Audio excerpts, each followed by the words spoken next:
Bismillahirrahmanirrahim.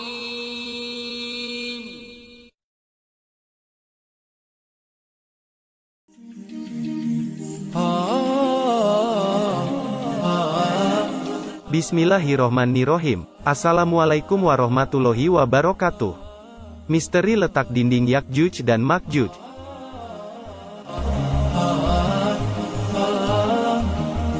Sahabat beriman yang dirahmati Allah, dalam Al-Quran Surah Al-Kahfi ayat 96 disebutkan, bahwa Raja Zulkarnain membangun sebuah dinding yang tinggi untuk membendung kaum perusak Yakjuj dan Makjuj.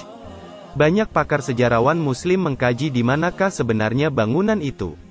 Patut kiranya umat Islam untuk mengetahui keberadaan bangsa Yakjuj dan Makjuj. Mengingat jika tembok ini runtuh, kedua bangsa perusak tersebut akan menghancurkan umat manusia di seluruh dunia. Beberapa ekspedisi telah diluncurkan untuk menelusuri keberadaan tembok Zulkarnain ini. Di antara temuan yang dirasa paling kuat, lokasi tembok Zulkarnain diklaim berada di kawasan utara Georgia dan sebelah selatan Rusia.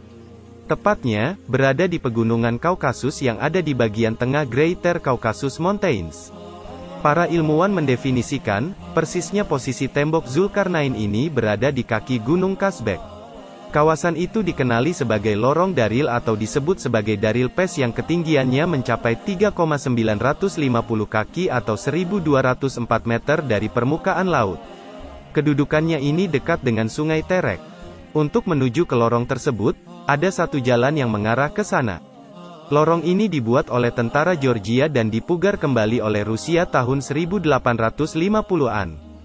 Sejak dahulu, lorong Daril dikenal untuk tujuan menjelajah. Lorong ini juga dikenal dengan sebutan Gerbang Alan atau Gerbang Kaukasia. Ada juga yang menyebutnya dengan Gerbang Iberia. Menurut sejarawan Muslim Abul Kalam Azad, ada satu timbunan besar berupa tembok yang dibuat dari besi bercampur tembaga di Bukit Kaukas atau Pegunungan Kaukasus. Bendungan berupa dinding ini ada di kawasan yang cukup sempit antara dua bukit Darial. Keadaan bukit itu curam dan membentang memanjang dari Laut Hitam hingga Laut Kaswain. Dinding yang menghubungkan dua bukit tersebut juga menghubungkan antara dua laut. Panjangnya 1.200 km. Bukit Darial secara umum masih tidak terusik oleh tangan manusia. Abul Kalam menyebutkan, kondisinya masih teguh serta mempunyai bentuk berlapis-lapis. Menurut Abul Kalam, model pembangunan dinding ini mirip seperti dengan apa yang dikisahkan dalam Al-Quran Surah Al-Kahfi ayat 96 diceritakan, berilah aku potongan-potongan besi. Hingga ketika potongan besi itu telah terpasang sama rata dengan kedua puncak gunung itu, si Zulkarnain berkata, tiuplah api itu. Ketika besi itu sudah menjadi seperti api, dia berkata, berilah aku tembaga yang mendidih agar kutuangkan ke atas besi panas itu. Abul Kalam mengatakan, pada tembok Darial itu didapati ada suatu timbunan tinggi yang terbuat dari perpaduan besi dan campuran tembaga. Penduduk setempat percaya, timbunan besi bercampur tembaga tersebut untuk menyumbat satu lubang yang ada di sana. Mereka takut untuk mengusiknya karena dari hikayat turun-temurun, mereka mendapati kisah tentang keberadaan Yakjuj dan Makjuj. Di samping pendapat ini, ada pula pendapat yang mengatakan bahwa dinding yang dibangun Raja Zulkarnain, yaitu tembok besar Cina.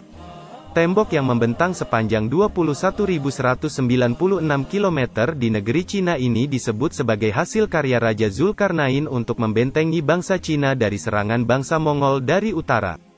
Namun, teori itu belum cocok seperti apa yang digambarkan di Al-Quran. Dari segi pembangunan, dinding yang dibangun Raja Zulkarnain terbuat dari paduan besi dan tembaga. Sedangkan, tembok Cina terbuat dari batu. Dalam sejarah juga disebutkan, tembok Cina dibangun secara bertahap selama ratusan tahun dari dinasti Han, dinasti Ming, dan seterusnya. Bantahan seterusnya, Raja Zulkarnain mendapatkan wahyu dari Allah, sedangkan raja-raja dinasti Cina tersebut tentu saja tidak. Pendapat lain yang juga lebih mendekati tentang keberadaan tembok Zulkarnain, yaitu pendapat ilmuwan Muslim Abdullah Yusuf Ali.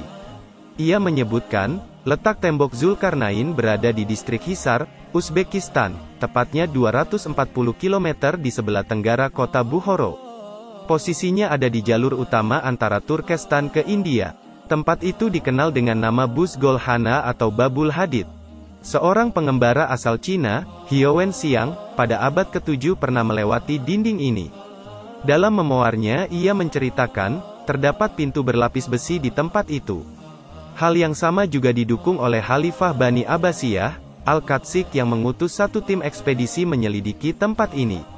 Mereka mendapati sebuah gerbang yang terdapat di dua gunung selebar 137 meter dengan kolom besar di kiri dan kanannya. Dinding ini, menurut penuturan mereka, terbuat dari balok-balok besi yang dicor dengan cairan tembaga. Disinilah bergantung daun pintu raksasa yang menjadi penutup dari gerbang itu. Namun, kebenaran dari kisah tersebut masih terus diselidiki. Demikian informasi tentang letak dinding Yakjuj dan Makjuj, semoga bermanfaat untuk kita semua.